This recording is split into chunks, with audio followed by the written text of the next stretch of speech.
is Laura Cassiday. I'm the Behavior and Transport Coordinator with the Maryland SPCA. I'm here to talk to you a little bit about community fostering.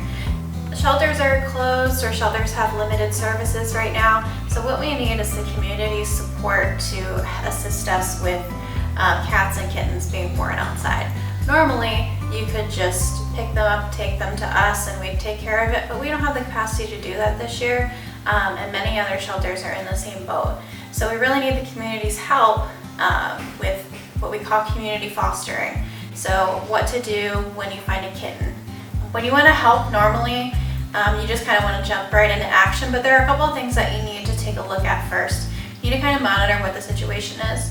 The first thing you want to do is see, is there a mother cat around?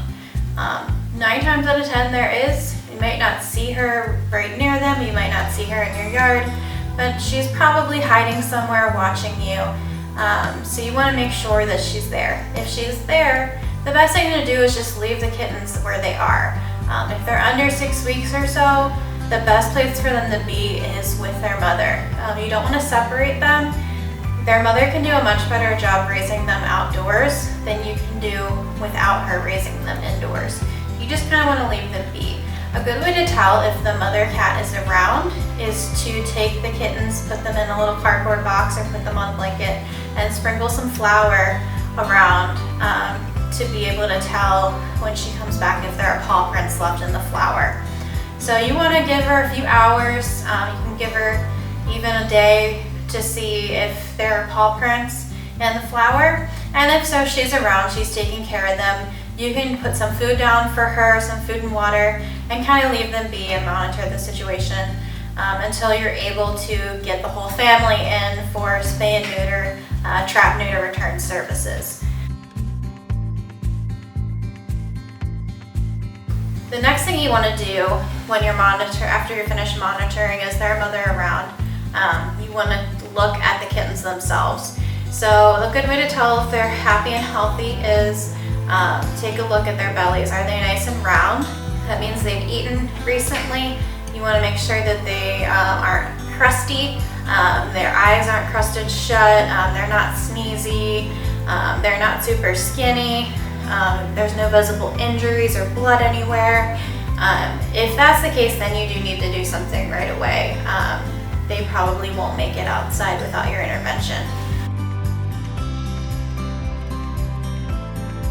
So, you've checked to see what the kittens look like. You can also go, we have a handy dandy kitten chart from Alley Cat Allies that says how old these kittens are. If they're under 4 weeks or so, they're going to need to be bottle fed around the clock every 2 hours. If they're older than that, they might be able to eat wet food. You're going to have to kind of see what age they are to determine what you do with them once you get them inside, or when it's appropriate to bring them inside and separate them from their mother. So you're going to look around and see where the kittens are. If they're on your back porch, in your garage, in your backyard, they're probably pretty safe where they are. The mom takes a really good job taking care of them. If they're in a safe area, so they have shelter, they're in kind of an isolated place, they're probably going to be okay. An example of a dangerous area where you would need to move them is maybe a construction site, or I've seen kittens born on rooftops or inside of walls where you're not going to be able to get them out and check on them. That's a situation where they would need to be moved. So if you have finished everything, you've looked at all the situation, mom isn't coming back, it's been 24 hours, or there's a kitten that's injured, or they're really sick, they can hardly breathe because they're so snotty. You're going to need to kind of take a step back and say, what can I do? Ideally, you would take them in, raise them, get any medical care taken care of that they need, and adopt them out and find homes on your own. But we know that's not always the case. So what are you capable of doing? Like I said, many shelters are closed or only accepting emergency surrenders. If you can't do it, then you need to find someone who can. A good place to look is on your neighborhood Facebook group. Ask around, with your neighbors, ask around with your friends and family, next door, anything like that. You'd be surprised how many people want to foster kittens right now, how many people might have experience with bottle feeding, how many people might know of a rescue group that might be able to help you. So you might have to bring them inside your bathroom for a few days while you wait for someone to be able to help you. But there are a lot of people out there willing to help and want to do what they can. You might also want to look into rescue groups. Now, rescue groups are volunteer-based and out of foster homes, so they don't have a concrete building to go to. So these are all volunteers, people who are willing to take cats and kittens into their own homes. They're not always going to be able to help you, so they should be a last resort if you can't do this on your own. A good place to look for cat rescue groups would be adoptapet.com. Should have a list of cat rescues in your area.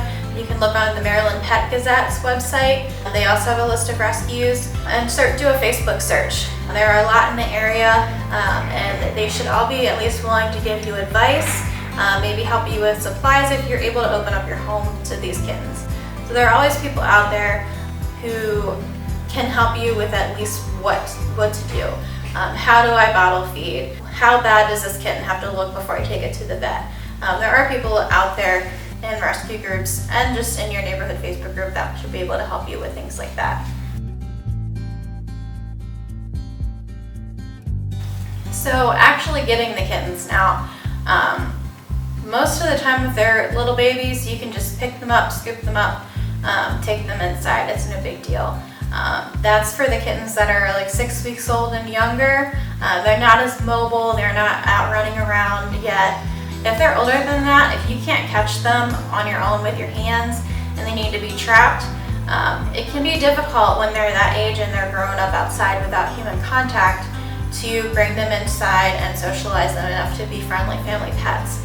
So with that, spay-neuter is not fully open in our state. It's kind of difficult to get spay-neuter appointments anywhere, and especially difficult to get low-cost and free spay-neuter right now when that's normally not a problem. So you want to kind of let them live their lives. I know it's sad, but they are born outside, they're used to being outside, so it's best at that point. This window of socialization ends at about 8 to 10 weeks, maybe 12 weeks. But it's difficult and it takes a special experienced foster parent to be able to socialize the kittens at that point. So what you want to do is leave some food and water out, keep an eye on them, take care of them outside until an organization like the Barks Community Cats TNR program in Baltimore City opens back up, or Baltimore County Animal Services has a TNR organization. TNR means trap, neuter, return. So at this point, the kittens are used to being outside and they'll be returned outside. We just want to get them spayed and neutered so they're not producing more kittens. On that note, the most important thing, if you don't remember anything else from this video, when you're taking care of homeless kittens, is to not forget about the mom. The mom cat really needs your help as well. If the mom isn't friendly, the best thing for her again is going to be that TNR. So you want to keep a close eye on her if you can, set her up on a feeding schedule, so feed her at the same time every night, and so she starts to get used to coming back every day on a schedule, so it's easier for people to help you trap her and get her spayed so she's not making any more kittens. I know it's cute to have kittens in your backyard, but it can be more dangerous for mother cats. The more and more times they get pregnant, the higher risk they are at developing pyometra, which is an infection of her uterus that's life-threatening, or certain types of cancer. So it's really important to make sure that you end the kittens at the source and get the mother cat spayed. We really want to thank you for opening up your home to these kittens and for trying to help them on your own without our help this year. We really appreciate it. We are always only a phone call away. We're happy to give you advice. We hand out kitten kits, so we might be able to help you with supplies or food if you contact us via email or phone. We are still here, still working. and we're here to answer any questions you might have. So we are here as a resource for you as well. Again, I really want to thank you for your participation, and if you have any other questions, feel free to reach out to us. Thank you.